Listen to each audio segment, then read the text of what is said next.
26 April ব্রিগেডে একটা সভা করবেন।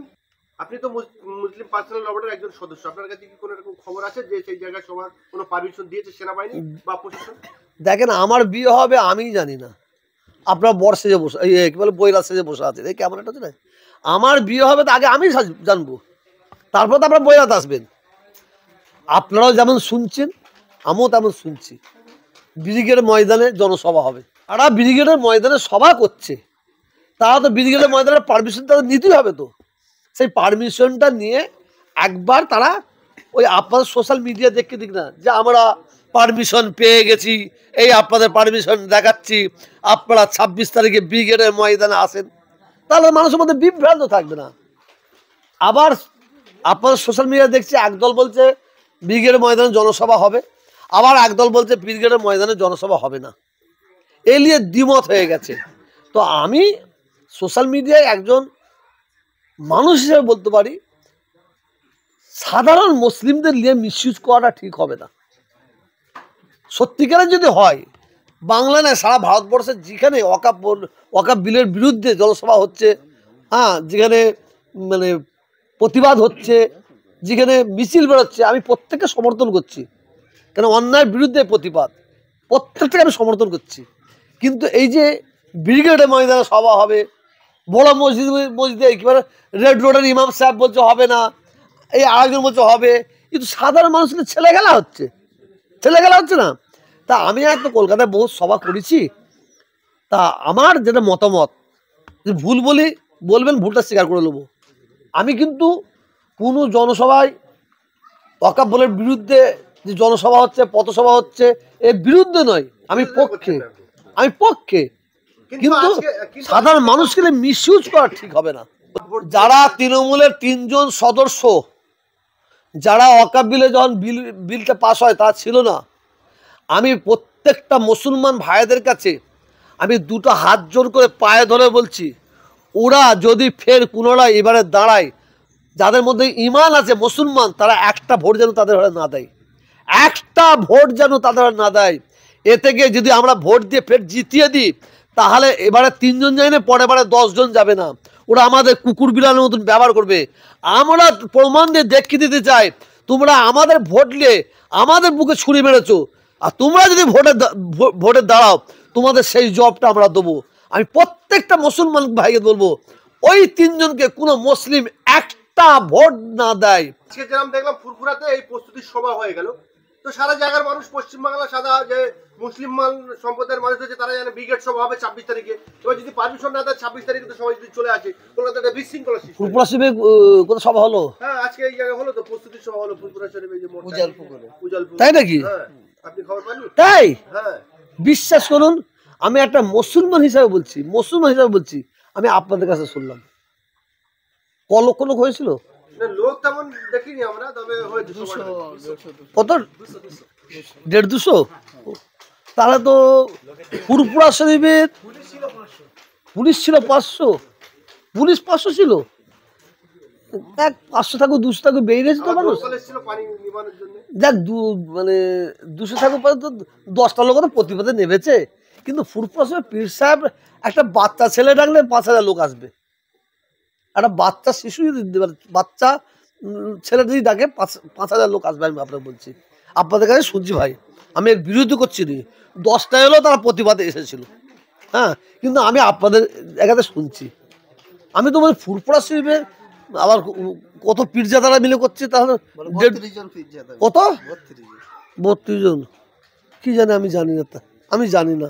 এই যে প্রস্তুতি চলছে, যেমন পার্টি সিপিএম ব্রিগেড ডাকলে কি তৃণমূল ব্রিগেড লাগলে পাড়ায় পাড়ায় প্রস্তুতি হয়, সেরকমই ভাবে প্রস্তুতি চলছে। যারা 26 তারিখে ব্রিগেডের সভা হবে, যদি ইনকেস পারমিশন না দেয়, যদি সবার কাছে খবর না যায় যে ব্রিগেডের সভাটা হবে না, হবে পার্ক সার্কিট কিংবা রানী রাসমণিতে, তাহলে তো এই লক্ষ লক্ষ মানুষ যে তো ব্রিগেডের ময়দানে সভা তো হবে না বলছে তো। আপনার কি চোখে কানান আর কানে শুনতে পান? বলছে তো হবে না, আবার একদল বলছে হবে। এখানে তো বিভ্রান্ত। এখানে আমার বক্তব্যটা কি, যারা করছে তাদের যদি করতে পারে সাধুবাদ জানাচ্ছি, যেতে না পারলেও তাদের সমর্থন করছি। কিন্তু একদল বলছে হবে না আর একদল বলছে হবে, এটা সাধারণ মানুষকে দিয়ে বিভ্রান্ত করা হচ্ছে না, এইটা আমি মোটেই মেনে নিতে পারছি না। আর আমি পার্সোনাল ল বোর্ডের সদস্য একজন, আমি জানি না, সত্যিকার জানি না। যদি যদি পারমিশন পান তাহলে আপনি কি খবর পাবেন, মেসেজ দেবেন, আমাদেরকে জানাবেন, আমরা সারা বাংলার অবশ্যই জানাবো, অবশ্যই জানাবো, নিশ্চয়ই জানাবো, নিশ্চয়ই জানাবো। শেষ প্রশ্ন করবো আপনাকে, কেন্দ্র সরকার এই ওয়াকফ বিল, ওয়াকফ আইন তৈরি করার পরে সুপ্রিম কোর্টে তারা কার্যত ব্যাকফুটে চলে গেছে। অমিত শাহ এবং নরেন্দ্র মোদী সীমিত লেখাপড়ার মানুষ, তারা কিন্তু যথেষ্ট বেকায়দায় পড়ে যাবে আমার ধারণা। কি বলবেন আপনি এই প্রসঙ্গে? না, ব্যাকফুটে চলে গেছে আমি মানতে রাজি নই, আমি মানতে রাজি নই। যখন ওই বাবরি মসজিদ আর রাম মন্দির ইস্যু নিয়ে মানে কি বলেছিল একদল ব্যক্তি, তারা বলেছিল, বিজেপি বলেছিল এই বাবরি মসজিদের তলায় রাম মন্দির আছে আর এখানে ভেঙে রাম মন্দির তৈরি করা হয়েছে। মানে কোর্টের আইনলে খোঁড়া হচ্ছে, মন্দিরে কোনো চিহ্ন পায়নি। কিন্তু শেষ বেলায় কি রায় হলো? রাম মন্দিরের রায় হলো। কিসের ওপর রায় দিয়েছিল?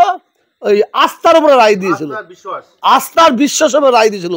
আপনি বউ নিয়ে ঘুরছেন আপনার বউটাকে নিয়ে, আর আমি আস্থা রাখবো, বিশ্বাস রায়, এটা আমার বউ, এরপর রায় হয়? এটা তো মানে আমরা এখন যে সুপ্রিম কোর্ট যে আমাদের শান্ত হওয়ার জন্য বলেছে, ওনারা বলেছেন আমাদের উপর ছেড়ে দাও, আমরা দেখব, এটাও বলেছে। এবং সুন্দর প্রশ্ন করেছে যে ওয়াকফ বোর্ডের এতে দুটো অমুসলিম থাকবে, তোমরা কি হিন্দু কোনো এতে দুটো মুসলমানকে দেবে? এই ধরনের অনেক কথা বলেছে। আমরা দেশের আইনকে সম্মান দিই, আমার বাপ দাদা 14 পুরুষ দিয়ে গেছে, দিচ্ছে, দেবে, আমরাও সম্মান দিচ্ছি, দেবো। আমরা মহামান্য আদালত কি বলে সেই দিকে আমরা লক্ষ্য করে আছি। কিন্তু আমরা এই ওয়াকফ বোর্ডটা হচ্ছে আমাদের নিজস্ব বাবার সম্পত্তি নয়, এটা হচ্ছে আল্লাহর সম্পত্তি। এই আল্লাহর সম্পত্তির জন্য যতক্ষণ পর্যন্ত ওয়াকফ বিল উইথড্র না করবে, আমরা ততদিন পর্যন্ত আমরা এর জন্য আমরা প্রতিবাদ চালিয়ে যাব, মিটিং করে যাব, মিছিল করে যাব, প্রতিবাদ আমাদের থাকবে। আমরা সব দিতে পারি না, এইটা হচ্ছে আমাদের ঈমান। আল্লাহর সম্পত্তি বাঁচানোর নামটা হচ্ছে আমাদের ঈমান। আর ওয়াকফ সম্পত্তি কেন্দ্রীয় সরকারের বাবার সম্পত্তি নেই, রাজ্য সরকারের বাবার সম্পত্তি নেই, এটা মুসলমান কওমের বাবার সম্পত্তি। কেন? আমাদের পূর্বপুরুষরা এই সম্পত্তি দান করে গেছে। একমাত্র মাদ্রাসা, মসজিদ, এতিমখানা সুন্দরভাবে পরিচালনা হবে, পিছিয়ে পড়া জাতিকে তুলে নিয়ে আসার জন্য, শিক্ষার দিকে আগিয়ে নিয়ে যাওয়ার জন্য। অতএব এটা আমাদের বাবার সম্পত্তি, ওয়াকফ সম্পত্তি আল্লাহর সম্পত্তি। এইটা বাঁচিয়ে রাখার দায়িত্ব সারা ভারতবর্ষের মুসলমান, আমাদের দায়িত্ব। তাহলে কি আপনি বলতে চাচ্ছেন যে সুপ্রিম কোর্ট যেমন বাবরি মসজিদের মতো ললিপপ ঝুলিয়ে রেখেছিল, এবারও ললিপপ ঝুলে রাখবে, মেন রায়টা অন্যদিকে? না না, একটা জিজ্ঞাসার চিহ্ন রয়ে যাচ্ছে, সেই ধরনের তো হবে না। একটা জিজ্ঞাসার চিহ্ন রয়ে যাচ্ছে, ওই ধরনের রায় হবে না তো। যেমন এই চাকরি, 26,000 চাকরি, যোগ্য অযোগ্য রায় হচ্ছে, সেটা আবার ঘুরে মানে অন্য রায় দিয়েছে, যোগ্য অযোগ্য। একটা স্কুলে যদি একটা ছাত্র যদি অন্যায় করে, আর যদি স্কুল ওই স্কুল কমিটির সবাই পুরো ছাত্র ধরে বার করে দেয়, এ কীরকম বিচার হলো? এটা মানুষ ভাববে। তা আমরা মানে আইনকে সম্মান করি, আমরা মহামান্য আদালতকে সম্মান করি, করে যাব। আমরা নিশ্চয়ই তারা ন্যায্য বিচার করবে, এটা আমাদের মনে প্রাণ, আমাদের বিশ্বাস।